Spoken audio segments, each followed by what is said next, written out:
అనంతపురం జిల్లా రుద్రంపేట పంచాయతీలో 7.12 ఎకరాల భూమిని దాదాపు 30 సంవత్సరాల నుండి కొనుగోళ్లు అమ్మకాలు జరుగుతున్నాయి. అప్పులు చేసి భూములు కొనుగోలు చేసిన వారు బ్యాంకుల్లోనూ తీసుకుని ఇల్లులు కూడా కట్టుకుంటున్నారు.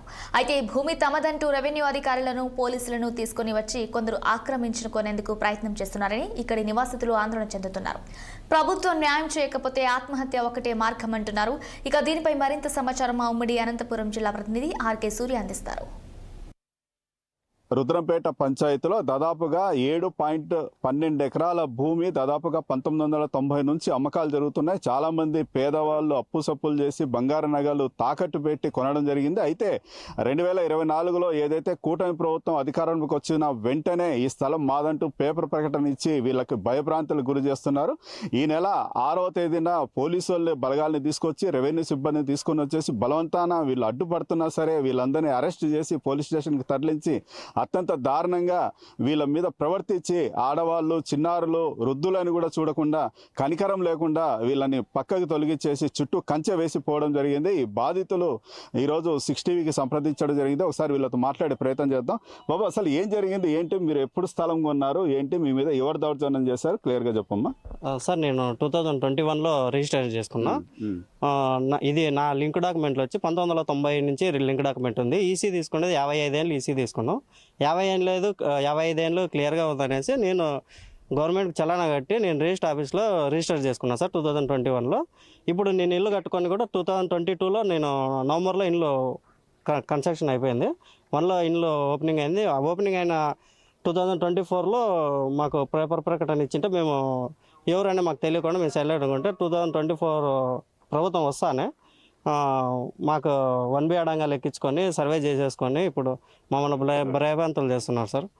ఏంటి పెద్ద ఆయన, అసలు ఏం జరిగింది? మీరు ఆ రోజు కంచె వేసేటప్పుడు మీరు అందరూ అడ్డుపడ్డారు, మిమ్మల్ని అరెస్ట్ చేశారు, పోలీస్ స్టేషన్ తీసుకెళ్లారు. అప్పుడు మీ హక్కు మీరు అడగలేకపోయారా? ఏం జరిగింది? మేము అడిగాను సార్. నేను అడిగి ఆ సార్లకు ముందుకు పోయాను. సిఏ సార్ ఎత్తుకొని పెట్టి ముందు లోన్ పెట్టి నూకపోయి లోన్కి వేసాడు. ఇంకెంత కూడా చిన్నబీకి అన్నది. లోన్కి ఎత్తుకుని కొన్నానయా ఆ చెంటి 7 లక్షలు పెట్టి కొనుక్కున్నాను. 4 ఏళ్ళు అయింది కొనుక్కొని. 40,000 చలానా కూడా కట్టినాను. నాకంటే ముందు ముగ్గురు చలానా గుగ్గులు ఈశ్వరంతో చేసుకొని నేను 4వ 5వ నేను తీసుకున్నాను సార్ భూమిని. ఇంకా ఇంతకుముందు నేనేం లేను. 4 ఏళ్ళు 5 ఏళ్ళు నేనే ఉన్నాను దీంట్లో. రాళ్ళు పుడుతా అంటే కూడా రాళ్ళని బూడ్చిన రాళ్ళు నూకి పక్క పారేశాడు. అన్ని రాళ్ళన్నీ జేసీబీతో బేరి రాళ్ళని నూకేశాడు. నేనేదో సార్ నేను పేపర్స్ చూపించకపోతే కూడా ఆయన ఎంఆర్ఓ సార్ కూడా దానికి అధికారం లేదు, వాళ్ళు కోర్టింటి వీళ్ళు ఏదో పంపించారని చెప్తే కూడా పేపర్ కూడా చూడలే ఆయన. నేను వస్తే ఆపుతా కానీ ఇప్పుడైతే కొలిచిచ్చే నాకు హక్కు ఉంది చేస్తానని చెప్పి కోర్టు ఆయన హైకోర్టు లాయర్తో కూడా మాట్లాడిస్తాను. ఆయన ఎవరో నాగిరెడ్డి, గుగ్గులు నాగిరెడ్డి మాట్లాడితే కూడా ఆ మాట కూడా లాయన్ ఎత్తుకొని ముందు కార్లేకేశారు. ఆయన పట్టుకుందాం అడ్డం మాట్లాడేదన్నా మాట్లాడినివ్వండి సార్, మా హక్కు అడిగే కన్నా అధికారం ఇవ్వండి కూడా లేదు. ఎత్తుకొని లోనికి పెట్టారు సార్. మామూలుగా 6 మంది ఎత్తుకొని పోయారు. రాత్రి 9 గంటల వరకు పెట్టుకొని మా ఆయన డిఎస్పీ సార్ ఏమనంటే మీకు హక్కు వస్తే మేము చేపిస్తాం కానీ అంతవరకు మీరు దాంట్లో బాగూడదని డిఎస్పీ సార్ చెప్పాడు. మాకు న్యాయం ఎలా జరుగుతుందంటే మీరు మాట్లాడుకొని మీరు ఫైట్ చేయండి, మీకు న్యాయం ఉంటే చేస్తాను అని డిఎస్పీ సార్ చెప్పినాడు సార్. మాకు ఏంటి, మీరు ఎట్లా దీన్ని ఏమన్నా లీగల్గా కోర్టుకి వెళ్ళే అవకాశాలు ఉన్నాయి? ఏం చేస్తారు? ఇప్పటికైతే ఏమి ఇంకా లేదు సార్. మేము ఎందుకంటే మాకు ఇల్లులు కట్టుకున్నాము, మాకు ఏదైనా సరైన న్యాయం జరుగుతుందని చెప్పేసి వెయిట్ చేస్తున్నాము. ఇప్పుడైతే మేము కోర్టుకు వెళ్ళాలా అనేది ఇంకా మాకు అట్లాంటి ఆలోచన లేదు. ఎందుకంటే భూమి మేము రైటర్లుగా కొన్నాము, లీగల్ ఒపీనియన్ తీసుకున్నాము, ఈసీలు చెక్ చేస్తున్నాము, 30 ఏళ్ళ లింక్ డాక్యుమెంట్లు చూసుకున్నాము, మాకు పంచాయతీ అప్రూవల్ అయింది, అలాగే లోన్ కూడా అప్రూవల్ అయింది.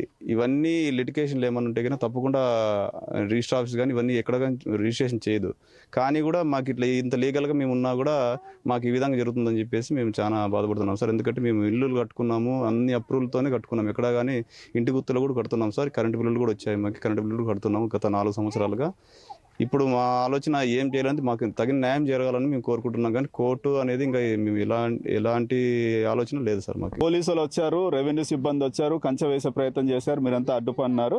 ఏంటి, మీరు ఆ రోజు ఏమన్నా చెప్పారా? వాళ్ళకి చెప్పే ప్రయత్నం చేశారా? ఏంటి చెప్పే ప్రయత్నం చేయలేదు సార్. మమ్మల్ని చెప్పే ప్రయత్నం చేసిన వాళ్ళందరినీ పట్టుకొని బస్సులో తీసుకురావడం, ఆడ పెట్టడము, దాంట్లోకి తీసుకొని పోయి వేయడము. ఇంకేం చేయాలి? వీడియో వచ్చే వాళ్ళు కూడా లేరు. వీడియోలు తీసిన వాళ్ళు కూడా పట్టుకొని పోయి ఈ సంధి లేకుండా చేసినారు. ఎవరు ధైర్యం చేసి చెల్ల తీసే పరిస్థితి కూడా లేదు. అసలు ఈ లోపల ఉన్నీ లేదు ఎవరిని. మేమేం చేయాలి? బయటకు పోతే కూడా చెల్ల తీస్తే లేరు మీరు అంటున్నారు. అసలు ఎవరిని కూడా మాట్లాడిన లేదు, ఎవరిని ఉన్నీ లేదు. సంధి మేము బ్యాంక్ చలాన్ కట్టినప్పుడు గవర్నమెంట్కి పోతుంది కదా సార్. గవర్నమెంట్ కదా తీసుకొని మాకు అక్కడి నుంచి చలాన్ కరెక్ట్గా ఉందంటేనే కదా మేము రిజిస్టర్ చేసుకుంటాము. మళ్ళీ ఇప్పుడు ఇంటి గుర్తులు కట్టితే కూడా ఎక్కడో గవర్నమెంట్కే కదా పోతాయి. మళ్ళీ గవర్నమెంట్ ఏం చేస్తుంది? మరి ఏదైతే కూటమి ప్రభుత్వం చెప్పడము, ముఖ్యంగా చంద్రబాబు నాయుడు, లోకేష్ బాబు చెప్పడం ఏమంటే పేద ప్రజలకి మేము సపోర్ట్గా ఉంటాం, ఇది పేదల ప్రభుత్వం అని చెప్తున్నారు. ఇక్కడ చూసామంటే పేద ప్రజలు మీరంతా ఇంత ఇబ్బంది పడుతున్నారు. స్థానిక ఎమ్మెల్యే దగ్గరికి వెళ్తే ఆయన కూడా పట్టించుకోని పరిస్థితి. నెక్స్ట్ ఏం చేయబోతున్నారు? నెక్స్ట్ ఏం చేస్తాం సార్, జరిగేవి జరుగుతున్నాయి కానీ మేమైతే మేము ఇంకా ఉంటే ఇక్కడ ఉండాలా, లేదంటే మా ప్రాణాలు తీసుకొని వాళ్ళు తీసుకోవాలి సార్. ఇంతకు మించి మాకు ఎక్కడ ఏమీ అవకాశం, పెద్దలే మా మీద కక్ష కట్టినట్టున్నారు. పెద్ద వాళ్ళే అంతా మా మీద కక్ష కట్టినారు. మేము వాళ్ళకి ఏదన్నా చెప్పుకుందామని పోతే వాళ్ళే మమ్మల్ని నిన్న ఎస్పీ ఆఫీస్ దగ్గర పోతే అక్కడ కూడా మమ్మల్ని మాట్లాడనీలేదు. ఎవరో పక్కన ఆయనతో చెప్పేసి మేము వచ్చేసినాము. అందరూ పెద్దోళ్ళతో పెట్టుకోవద్దండమ్మా అంటున్నారు. ఇంకా పెద్దోళ్ళతో అంటే మమ్మల్ని పెద్దోళ్ళు చిన్నోళ్ళు మాకెట్లా తెలుస్తుంది సార్? మేమేదో పనులు చేసుకొని బతికే వాళ్ళము. మళ్ళీ ఆయన ప్రభుత్వంలోనే మా ఇండ్లు శాంక్షన్ అయింది. టీటీడీ 2018లో ఆయన ప్రభుత్వంలోనే మాకు ఇండ్లు శాంక్షన్ అయింది. ఆయన ప్రభుత్వంలోనే మేము ఇండ్లు కట్టుకున్నాం. ఇప్పుడు ఆయన ప్రభుత్వంలోనే మాకు అన్యాయం జరుగుతుంది. ఇంకా మేము గెలిపించుకొని మా మీదకే తెచ్చుకున్నట్టయింది మా పరిస్థితి. మేమే గెలిపించుకున్నాము, ఆయన కూటమి ప్రభుత్వం కావాలనే మేము గెలిపించుకున్నాము. మా నెత్తికే ఇబ్బంది అయిపోయింది. మేము ఎక్కడ పోవాలా, బీదలం మేము. ఏదైతే వీళ్ళు ఇక్కడ ఇల్లులు కూడా కట్టుకొనేసి స్థిర నివాసాలు ఏర్పాటు చేసుకునేసి గుత్తలు కడుతున్నారు, వాటర్ బిల్లులు కడుతున్నారు, కరెంట్ బిల్లులు కడుతున్నారు. మొత్తం వీళ్ళు ధైర్యంగా ఇక్కడ ఉన్నప్పుడు ఒక్కసారిగా వచ్చి ఒక పిడుగు లాంటి వార్త చెప్పేసి ఈ స్థలం మాదంటే వీళ్ళందరూ భయభ్రాంతులు గురవుతున్నారు. కాబట్టి మా బాధని అర్థం చేసుకొనేసి నారా చంద్రబాబు నాయుడు, లోకేష్ బాబు తప్పనిసరిగా మాకు న్యాయం చేయాలి, లేకపోతే మా చావు అన్నది ఇదే శరణ్యమంటూ వీళ్ళు ముక్త కంఠంతో చెప్పడం జరుగుతుంది. ఏదేమైనప్పటికీ కూటమి ప్రభుత్వం కలుగు చేసుకునేసి ఈ పేద ప్రజలకి సపోర్ట్గా నిలిచి వీళ్ళకి ధైర్యాన్ని ఇచ్చి వీళ్ళు ఏదైతే రిజిస్ట్రేషన్లు చేసుకున్నారో దాన్ని పక్కాగా చేసి వీళ్ళకి న్యాయం చేయాలని వీళ్ళు ముక్త కంఠంతో ప్రతి ఒక్కరు కూడా కోరుకుంటున్నారు.